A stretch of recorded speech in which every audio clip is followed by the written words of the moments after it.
Good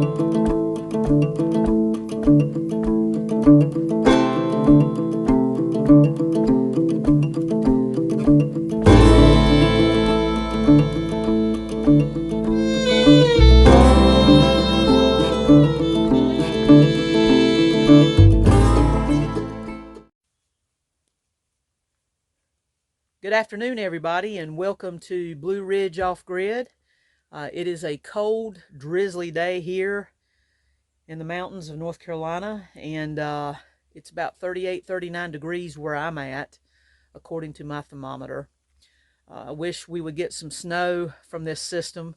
I think it brought some snow to the Midwest and to much of the United States. It's just, unfortunately, today it's just not cold enough, but that time is coming here, and we know that. It's coming fast with it being mid-December. So today we're going to talk about insulation, and both of our cabins here at Blue Ridge Off Grid, they're both tiny homes, and we planned them ourselves. I did have some assistance with mine from Mike Lee with Spruce Home Repair in Wilmington, North Carolina. He's a very good friend of mine. He's like family to me. And Mike is a really, really innovative kind of guy, and he thinks outside the box. And I just wanted to give him a shout out today in this video. Kudos to him. If you're in the Wilmington, North Carolina area, which is the coastal region of North Carolina, Mike Lee with Spruce Home Repair is a great guy, and he does really good work. And I am thankful and grateful for the assistance and for the the things that he helped me with here at the cabin up here at Blue Ridge Off Grid. So getting back, we designed both of our cabins ourselves, and we've made some changes along the way. That's to be expected. We spent an incredible amount of time doing research here and doing research online. And one of the hardest decisions that we had to make here was about insulation. And I kind of took the lead on that because I wanted to go ahead and get my cabin insulated. I was ready to come up here and start staying and working and getting things done. And so coming up when it's 15 degrees outside and staying in a shell with no wood stove, no nothing, no heat, it's hard. So insulation was really important. So with them being tiny homes, and we're off grid, we're in a remote area, insulation was a big deal. It was a big choice to make. So we're going to go back and discuss something real quick that I did in I think the first or second video, is that you can get an education without having to go to college. There are so many resources online. It's at our fingertips that you can really learn a lot and teach yourself a lot for whatever you want to do in life. And that is one thing that we spend a lot of time doing, is research and reading and looking at trial and errors that other people had experienced. So just to give you an idea, I've been here for over a month living completely off grid, and I haven't watched television one time. I do have television here, but I haven't watched it once because I spend the majority of my time reading and researching, because we're not done here. We've got a lot more to do.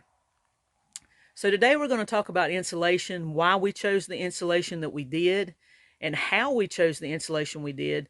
We actually had began a process to have the spray foam insulation installed in both cabins, and we wound up changing that. So let's get to it. Be right back. So the insulation that we wound up choosing and going with was the Rockwool mineral wool insulation. It's an R15. It is very easy to install. It is perfect for 16 inches on center. It is very hardy. It's commonly used in places like Maine, where it gets just brutally cold, typically below 0 or right at 0 degrees Fahrenheit. It does not come with a vapor barrier, so we did go with a 6 mil vapor barrier. One of the deciding factors for that Roxul rock wool insulation that we chose was that the spray foam insulation is incredibly flammable. It will burn at the drop of a hat. The mineral wool insulation has a very, very, very low flammability. It just typically doesn't burn. It smolders. It will smolder, but it's basically non-flammable. So that was the deciding factor for the insulation that we chose. The spray foam insulation is a great insulation. It typically does have a higher R rating, but because we're in a tiny home, we're in tiny cabins, we felt that the R15 was enough, along with the 6 mil vapor barrier, and so far it has proven to be wonderful.